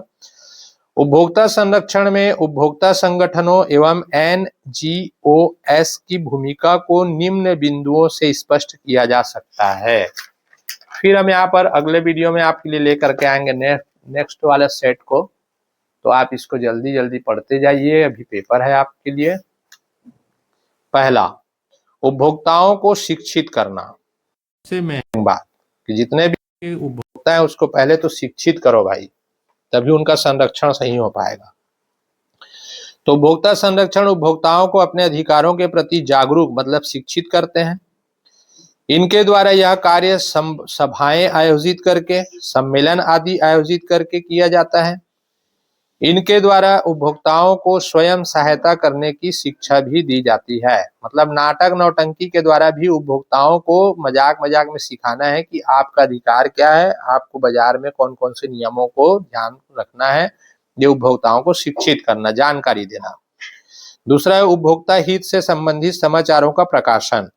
ये संगठन उपभोक्ताओं की समस्याओं, कानूनी रिपोर्ट्स, राहत तथा उपभोक्ता हित में कार्यों से संबंधित पाक्षिक या अन्य प्रकार के प्रकाशनों का प्रकाशन भी करते हैं। तो उपभोक्ता से संबंधित जितने भी नियम है उसका भी सरकार ने कौन कौन से नियम बनाए हैं इसका भी समाचार द्वारा प्रकाशन किया जाता है समय समय पर। तीसरा है विभिन्न वस्तुओं की जानकारी करके उनका निरीक्षण करना। संगठनों द्वारा समय समय पर विभिन्न प्रकार के उत्पादों से संबंधित आवश्यक आंकड़ों की जानकारी एकत्र की जाती है, तत्पश्चात उनका निरीक्षण किया जाता है। निरीक्षण से प्राप्त परिणामों से उपभोक्ताओं को परिचित कराया जाता है। चौथा है अनुचित व्यवहार के प्रति कार्यवाही के लिए उपभोक्ताओं को प्रेरित करना। ये संगठन बेईमान, शोषण करने वाले तथा अनुचित व्यापारिक व्यवहार करने वाले विक्रेताओं के प्रति कार्यवाही करने के लिए उपभोक्ताओं को प्रोत्साहित करते हैं। ठीक, तो जो बेईमान दुकानदार हैं, शोषण करने वाले व्यापारी हैं, उनके व्यवहार के प्रति उपभोक्ताओं को जानकारी दिया जाता है कि इनसे आप बच करके रहिए। पांचवा है उपभोक्ता को कानूनी सहायता प्रदान करना। ये संगठन अपनी समस्या के उचित निदान के लिए उपभोक्ताओं को कानूनी सलाह प्रदान करते हैं। छठवां पॉइंट है आपके पास उपभोक्ता के हित के लिए शिकायत दर्ज कराना। उपभोक्ता संगठन ऐसे पीड़ित व्यक्तियों की ओर से भी शिकायत दर्ज कराते हैं जो अपनी शिकायत को दर्ज कराने में खुद सक्षम नहीं है। मतलब वो खुद जाकर के अगर शिकायत नहीं कर सकता है तो इनके कुछ व्यक्ति भी होते हैं जो आकर के आपकी शिकायत को वहां दर्ज करा सकते हैं। तो इन संगठनों द्वारा उपभोक्ता की शिकायत के निवारण के लिए ऐच्छिक शिकायत केंद्र को भी संचालित किया जाता है। तो आपकी इच्छा से भी आप वहां पर जाकर के अपनी शिकायत कर सकते हैं। जागो ग्राहक जागो, ये इसका मेन स्लोगन था। सातवां है मुकदमा दायर करना। मतलब आप केस भी दायर कर सकते हैं। अगर आप ठगी के शिकार हुए हैं व्यापारियों के द्वारा तो आप मुकदमा दायर कर सकते हैं। ये संगठन जन साधारण के हित में उपभोक्ता अदालत में मुकदमा दायर करने की पहल करते हैं। मतलब आपसे कह सकते हैं कि आपको अगर कोई भी प्रकार का घाटा हुआ है, कोई भी व्यापार से, बिजनेस से, व्यापारी के माध्यम से, तो आप अदालत में उसके प्रति मुकदमा दायर कर सकते हैं। इसका 8वां में क्वेश्चन है उपभोक्ता के कौन कौन से दायित्व हैं, वर्णन कीजिए। तो इसको जरूर आप याद करके और पढ़ के समझ के जाइएगा कि उपभोक्ताओं के दायित्व कौन कौन से हैं।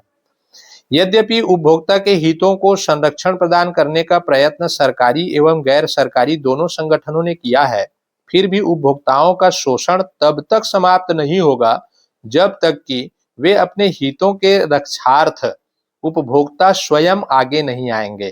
ठीक, सरकारी एवं स्वयंसेवी संस्थाओं के साथ साथ उपभोक्ता को भी कुछ दायित्व लेने होंगे।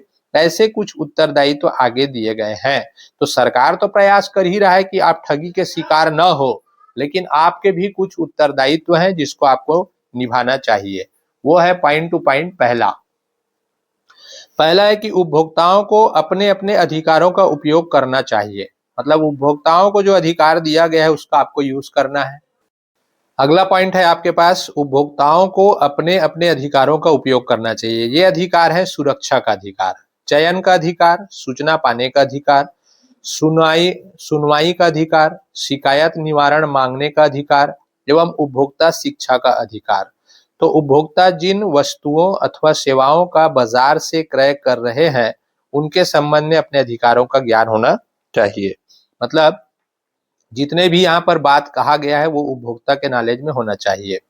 सचेत उपभोक्ता, वस्तुओं एवं सेवाओं के क्रय से पहले उपभोक्ता को उनकी गुणवत्ता, मात्रा, उपयोगिता, मूल्य इत्यादि की संबंध में जानकारी प्राप्त करने का जोर देना चाहिए। मतलब जो भी आप सामान खरीद रहे हैं वो किस क्वालिटी के हैं, कितने क्वांटिटी है, उसमें मात्रा कितना है, उसका क्या यूज है, उसका क्या रेट है, ये जानकारी उपभोक्ताओं को पहले से तय करना चाहिए। इससे श्रेष्ठ खरीदारी सुनिश्चित होंगी। उसे पूरी तरह से विक्रेता पर निर्भर नहीं होना चाहिए। मतलब विक्रेता जैसा कह रहा है उसी को नहीं मानना है आपको, उसके पहले जानकारी ले लेना है कि उसकी कीमत क्या है, उसका क्या यूज है, ये सारी बातें यहाँ पर समझाना है। उचित शिकायतों के निवारण हेतु शिकायत दर्ज करानी चाहिए। कई बार व्यापारियों की बेईमानी को उपभोक्ता इसलिए अनदेखी कर देता है कि यह छोटी सी है, लेकिन इस विचार के कारण व्यावसायिक भ्रष्टाचार को बढ़ावा मिलता है।